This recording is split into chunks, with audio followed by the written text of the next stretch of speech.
সিনেমাটির শুরুতে আমাদের বলা হয় জাপানের এক মিটিগান রানীর কথা। সেই রানীর কাছে জীবন আর মৃত্যু দেওয়ার শক্তি ছিল। রানী যাকেই ছুঁতো তারই মৃত্যু হয়ে যেত। এবার সেখানকার জেনারেল সেই রানীকে দূরে একটি পাহাড়ের নিচে কবর দিয়ে দেয়, যাতে রানীর এই অশুভ শক্তি বেশি ছড়াতে না পারে। রিচার্ড সেই রানীর সমাধিটিকে খুঁজতে শুরু করে দেয়। রিচার্ডের মাথায় এতই আবেগ ছিল যে সে তার পরিবারেরও চিন্তা করেনি। রিচার্ডের একটি মেয়ে ছিল যার নাম লারা, যাকে রিচার্ড একা ছেড়ে চলে যায়। এরপর সিনেমাতে লারাকে দেখানো হয় যে একজন বক্সার হয়ে গিয়েছিল। তখনই সেখানে ক্লাবের মালিক আসে আর তাকে বলে যে তোমার মেম্বারশিপ কিন্তু এখনও বাকি আছে। এখান থেকেই লারার জীবনের ব্যাপারে আমরা জানতে পারি। লারার বাবা রিচার্ড সেই রানীকে খুঁজতে বেরিয়েছিল। রিচার্ড আর কখনো ফিরে আসেনি। এরপর সেখানকার সরকার ঘোষণা করে যে রিচার্ড মারা গেছে। কিন্তু লারার কাছে পয়সার কোনো অভাব ছিল না। লারার বাবা তার জন্য অনেক সম্পত্তি রেখে গিয়েছিল, কিন্তু লারা এই কথাটা কিছুতেই মানতে রাজি ছিল না যে তার বাবা মারা গেছে। লারার বাবার বিজনেস পার্টনারও লারাকে বারবার বোঝায়, তাও লারা সম্পত্তির কাগজে সই করতে রাজি হয় না। লারার মনে হতো তার বাবা এখনও বেঁচে আছে। শেষ পর্যন্ত লারার বাবার বিজনেস পার্টনার তাকে রাজি করিয়ে ফেলে সম্পত্তির কাগজে সই করবার জন্য। এটা যদি না করা হতো তাহলে তাদের সব সম্পত্তি নিলাম হয়ে যেত। এর সাথে লারা যখন সম্পত্তির কাগজগুলিতে সই করছিল তখন সে জানতে পারে যে লারার বাবা তার জন্য একটি জাপানিজ পাজলও রেখে গিয়েছিল। ওই পাজলটি সমাধান করবার পর ওই পাজলের ভেতর থেকে লারা একটি সিক্রেট নোটও পায়। আর যখন সে ওই নোটটি পড়ে তৎক্ষণাৎ সে বুদ্ধি প্রয়োগ করে আর সেই ঠিকানায় চলে যায় যে জায়গায় তার বাবার সমাধি ছিল। লারা সেখানে গিয়ে তার বাবার সমাধির ওপরে লেখা তার বাবার নামের প্রথম লেটারটিকে সে হাতের আঙ্গুল দিয়ে চাপে, আর সে যেই চাবিটি পেয়েছিল ওটা দিয়ে খোলে। তখন ওখানের একটি গুপ্ত জায়গার দরজা খুলে যায়, যেখানে গিয়ে লারা বুঝতে পারে যে তার বাবা তার অধিকাংশ সময় কোথায় কাটাতো। সেইখানে লারা একটি ক্যামেরাও দেখতে পায়, যাতে তার বাবার একটি মেসেজও রেকর্ড করা ছিল। যখন লারা ওই ভিডিওটি দেখে তখন সে দেখতে পায় যে তার বাবা তাকে বলছে যে আমি যখন এটা প্রমাণ করবার জন্য বাড়ি থেকে চলে গিয়েছিলাম যে সুপারন্যাচারাল পাওয়ার বলে কিছু আছে, তখনই জাপানের এক রানীর ব্যাপারে আমি জানতে পারি আর আমি তাকে খোঁজার জন্য বেরিয়ে পড়লাম। তোমার মাকে হারিয়ে আমি খুব মানসিক আঘাত পেয়েছিলাম, আর এই কারণে আমি সেই রানীটির সমাধিস্থল খুঁজতে বেরিয়ে পড়লাম, যাতে তোমার মাকে আমি স্পিরিটের জগৎ থেকে ফিরিয়ে আনতে পারি। আর এবার তোমাকে আমার সেই কাজ সম্পূর্ণ করতে হবে। তোমাকে সেই রানীর সম্পর্কিত সমস্ত তথ্য নষ্ট করতে হবে, যাতে সেগুলো যেন কোনো খারাপ মানুষের হাতে না যায়। এইবারে লারা যখন এই মেসেজটি দেখে তখন সে ওই জায়গায় থাকা সব জিনিসগুলি দেখতে থাকে। আর যখন লারা সেখানে থাকা সব ইনফরমেশনগুলি পড়ে তখন সে জানতে পারে তার বাবাকে কে সাহায্য করেছিল। লারা তার বাবার কিছু জিনিস বন্ধক রেখে বেশ কিছু টাকা জমায় আর হংকংয়ের উদ্দেশ্যে রওনা দেয়। তারা খুব তাড়াতাড়ি সেই জায়গাটা খুঁজতে শুরু করে দেয়। সেই জাহাজে শেষবারের মতো তার বাবাকে দেখা গিয়েছিল, কিন্তু যখন লারা সেখানে জাহাজটি খুঁজছিল তখনই সেই জায়গায় কয়েকটি চোর তার ব্যাগ ছিনতাই করে পালিয়ে যায়। কিন্তু চোরগুলি ভুল করে লারার ব্যাগ চুরি করেছিল। লারা সেই চোরগুলিকে ধাওয়া করে আর তার বক্সিং স্কিলের মাধ্যমে তাদের হারিয়ে দেয়। এর ফলে চোরগুলি লারার ব্যাগ লারাকে ফেরত দিতে বাধ্য হয়। কিন্তু এবার লারা সেই জাহাজটিকে খুঁজে পেয়ে যায় যেটি সে খুঁজছিল। সেই জাহাজের মালিকের সাথে যখন লারা কথা বলে তখন ওই জাহাজের মালিক লারাকে বলে যে আমার বাবাই তোমার বাবাকে সাহায্য করেছিল, কিন্তু আমার বাবাও তোমার বাবাকে সাহায্য করবার পর আর কখনো ফিরে আসেনি। আমি জানি না যে আমার বাবা আদৌ জীবিত আছে নাকি মারা গেছে। এবার লারা ওই জাহাজের মালিককে বলে যে আমরা দুজন একসাথে মিলে আমাদের নিজেদের বাবাকে খুঁজতে পারি, কারণ লারা তার বাবার দেওয়া ইনফরমেশন থেকে সেই দ্বীপের ব্যাপারে জানতে পেরে গিয়েছিল। কিন্তু লারা এটা জানতো না যে সেই দ্বীপটি ঠিক কতটা বিপজ্জনক ছিল। এই কারণে জাহাজের সেই মালিক ওই দ্বীপে যেতে রাজি হয় না। কিন্তু যখন লারা জাহাজের মালিককে কিছু টাকার লোভ দেখায় তখন সে লারাকে সাহায্য করবার জন্য রাজি হয়ে যায়, কারণ জাহাজের মালিকের ওপরও অনেক ঋণের বোঝা ছিল। এবার এই যাত্রার সময় লারা তার বাবার সমস্ত পাজলগুলি সমাধান করে, আর যার ফলে সে জানতে পারে যে সেই রানী কিউইকোর পেছনে আরও অনেক শত্রুপক্ষ ছিল যারা সেই রানীর সন্ধান করছিল। এবার যখন লারা সেই পাজল সমাধান করতে করতে জাহাজে ঘুমিয়ে পড়েছিল তখন হঠাৎ এক ঝটকা লাগায় তার ঘুম ভেঙে যায়, কারণ তাদের জাহাজ সেই দ্বীপে পৌঁছে গিয়েছিল আর সেখানে সমুদ্রে খুব ভয়ঙ্কর ঢেউ আসছিল। এই কারণে সেই জাহাজের মালিকটি যখন জাহাজটিকে নিয়ন্ত্রণ করতে পারছিল না, তখন সে লারাকে সমুদ্রে ঝাঁপ মারতে বলে। লারা তখন তার বাবার সমস্ত কাগজপত্র গোছাচ্ছিল, আর ঠিক তখনই একটি বিশাল বড় ঢেউ এসে লারাকে সে ঢেউয়ের সাথে ভাসিয়ে নিয়ে যায়। কিন্তু সেই দুর্যোগ এত ভয়ঙ্কর ছিল যে লারা তার থেকে বাঁচবার জন্য সমুদ্রে ঝাঁপ মারে এবং তাদের সেই জাহাজটির সাথে একটি পাথরে ধাক্কা লেগে জাহাজটিও চুরমার হয়ে যায়। লারার যখন জ্ঞান ফেরে তখন সে একটি গ্রুপের সামনে ছিল। সেই গ্রুপের লিডার লারাকে বলে যে, রানীর সেই সমাধি খুঁজতে গিয়ে আমি তোমার বাবাকে মেরে ফেলি। এবার যখন তারা লারার ব্যাগ থেকে তার বাবার জার্নাল পায়, তখন তারা লারাকেও শ্রমিক বানিয়ে দেয় আর কিউইকোর ঠিকানার উদ্দেশ্যে বেরিয়ে পড়ে। সেখানে জাহাজটির মালিকও ছিল। সে লারাকে সাহায্য করে আর লারাকে সেখান থেকে পালিয়ে যেতে বলে।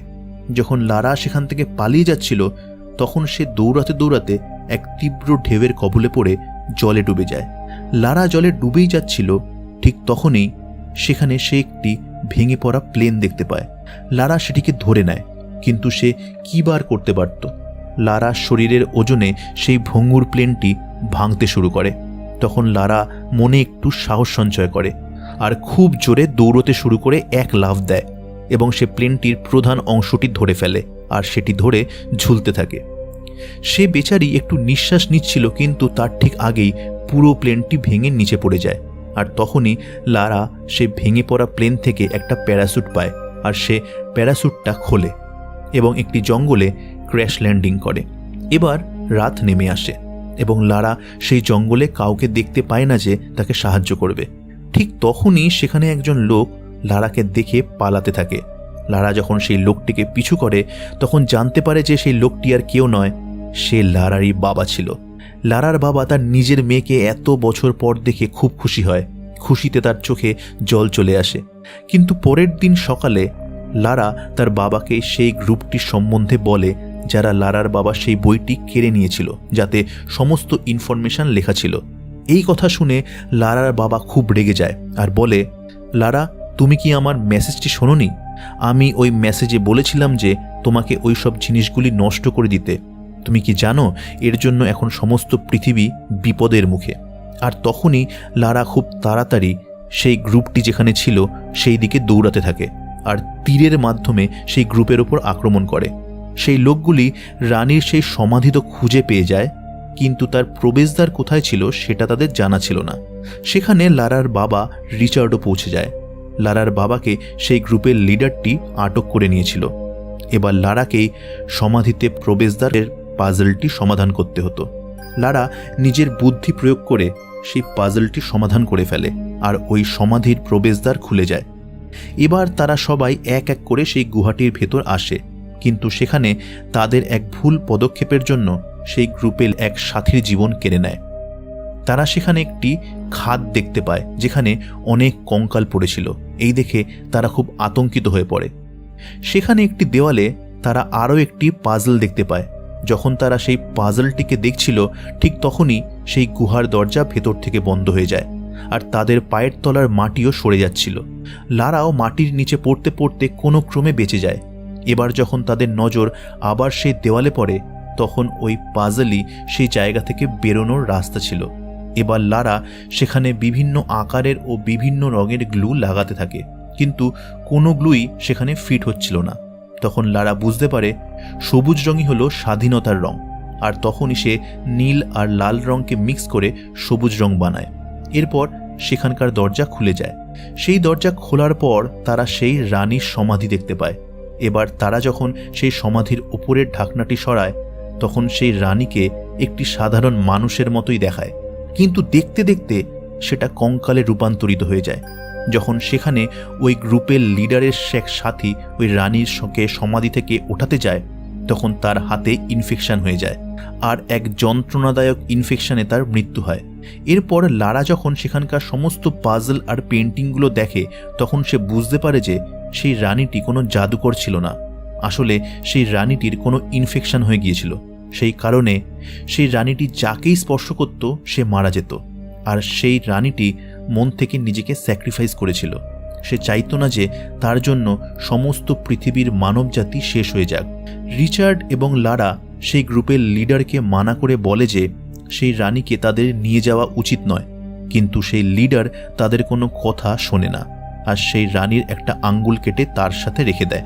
এবার সেই লিডারটি রানীর একটা আঙ্গুল তো রেখে দিয়েছিল, কিন্তু তখন সেখানে রানীর ওয়ারিয়ার্সরা চলে আসে আর লারার ওপর আক্রমণ করে। কিন্তু এবার একজন ওয়ারিয়ারের হাত লারার বাবার সাথে লেগে যাওয়ার জন্য লারার বাবারও ইনফেকশন হয়ে যায়। লারা যখন তার বাবার কাছে যায় তখন লারার বাবা তাকে বোঝায় যে আমাদের মধ্যে একজনকে এখান থেকে রানীর এই সমাধিটিকে ধ্বংস করতে হবে, যাতে এরপর আর কেউ এই সমাধিটিকে খুঁজে না পায়। আর এমনিতেও আমি আর বেঁচে থাকবো না, তাই তোমার এখানে আমাকে ছেড়ে যেতে হবে। লারা যখন এটা শোনে যে এত বছর পর নিজের বাবাকে কাছে পেয়েছিল, তখন সে খুব ভেঙে পড়ে আর খুব কাঁদতে থাকে। এরপর সে তার বাবাকে শেষবারের মতো চিরবিদায় জানায় আর এই গ্রুপের লিডারকে খুঁজতে থাকে। লারা তাকে খুঁজেও পেয়ে যায় এবং লারা তাকে খুব মারতে থাকে, কিন্তু ওই লিডারটি লারাকেও মারতে থাকে। লিডারটি রানীর যে আঙ্গুলটি কেটে নিয়েছিল, লারা সেই আঙ্গুলটি লিডারের মুখে ঢুকিয়ে তাকে খাদে পড়ে থাকা সেই অসংখ্য কঙ্কালের স্তূপের মধ্যে ধাক্কা মেরে ফেলে দেয়। আর তখনই সমাধিটি বিস্ফোরণ হয়ে যায়। লারা খুব দ্রুত দৌড়াতে থাকে আর গুহার বাইরে যাওয়ার পথের সামনে সে চলে এসেছিল, কিন্তু তখনই সে সেখানে আটকে যায়। ভাগ্যক্রমে সেখানে ওই জাহাজের মালিক ছিল যে লারাকে বাঁচিয়ে নেয়। সেখানে একটি হেলিকপ্টারও চলে এসেছিল। ওই হেলিকপ্টারটি হাইজ্যাক করবার পর ওখানে থাকা সবাই একদম সুস্থভাবে সেই দ্বীপ থেকে বেরিয়ে আসে। এবার লারাকে আমরা লন্ডনে দেখতে পাই। সেখানে সে তার বাবার সমস্ত সম্পত্তিকে অ্যাকসেপ্ট করে। এবার যখন লারা নিজেদের সেখানের কোম্পানির লিস্টগুলি দেখছিল, তখন সে এমন একটি কোম্পানি খুঁজে পায় যারা সুপার ন্যাচারাল আর্টিকেল হাসিল করে দুনিয়ার ওপর কবজা করতে চাইছিল। আর সেই কোম্পানির মালিক আর কেউ না, ইনি হলেন সেই মহিলা যিনি তার বাবার বিজনেস পার্টনারও ছিলেন, যাকে আমরা এই সিনেমাটি শুরুতে দেখেছিলাম। আর এই বিজনেস পার্টনার অ্যানার কাজ এটাই ছিল যে লারাকে বিজনেসের কথায় জড়িয়ে রাখা, যাতে লারা তার কাজের মধ্যে না আসে। এখন যখন লারা সব কিছু জেনে গিয়েছিল, তখন লারা সিদ্ধান্ত নেয় যে সে ওই বিজনেস পার্টনারের মোকাবিলা করবে আর সে এরকম কিছু হতে দেবে না। এইভাবে এই সিনেমাটি শেষ হয়ে যায়।